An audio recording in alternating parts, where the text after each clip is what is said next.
BJP니 항정는 BJP니 옥시전 들의 UPPL सरकार BTS로 जानानै दं प्रमद बर सरकार गसंनानै दं बेखौ दिनै बावनो नागिरदों ओंखायनो दिनै जोंनि मानगोनां गिबि मन्थ्रिया बुंदों BJPआ एबार आलदा बे BTC इलेक्सन गेलेगोन BJP UPPL बेखौ समानै होनानै खामानि मावगोन जों आसा खालामदोंमोन नाथाय जों नुबाय मोगथाङाव बिथाङा जेबो मावनो हायाखै नंगौ प्रमद बरआ जोबोद गोरों साननो हानाय केपासिटि दं बेहा बिनि गियानखौ जों ज'जों रुजुनो हाया बिथाङा गोबां गियान दं गोबां थियरिटिकेल बिथां गोबां एक्सपार्ट नाथाय प्रेक्टिकेल मावनायाव बिथाङा मानो बिदि जादों जों बुजिया दिनै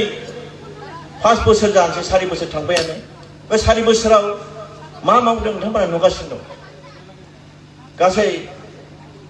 रायजोफोरनि थाखाय जे मावनांगौ बेखौ नोंथांमोना मेगनजों नुनाय खामानिखौ नुवाखै माखासे मिशन लादों 35टा मिशन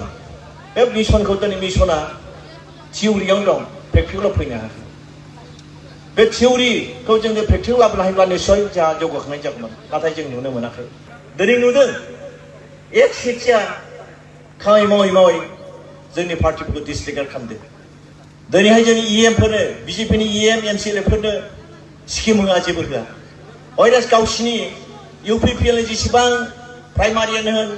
ब्लक कमिटियानो बिसोर स्किम हरै हरै खामानि मावदों गावसिनि UPPLनि MCLफोरनो खामानि मावदों स्किम हरदों नाथाय जोंनो बिब्लाबो सब साय गैया दिनैसिम जोंखौ नापात्ता खालामदों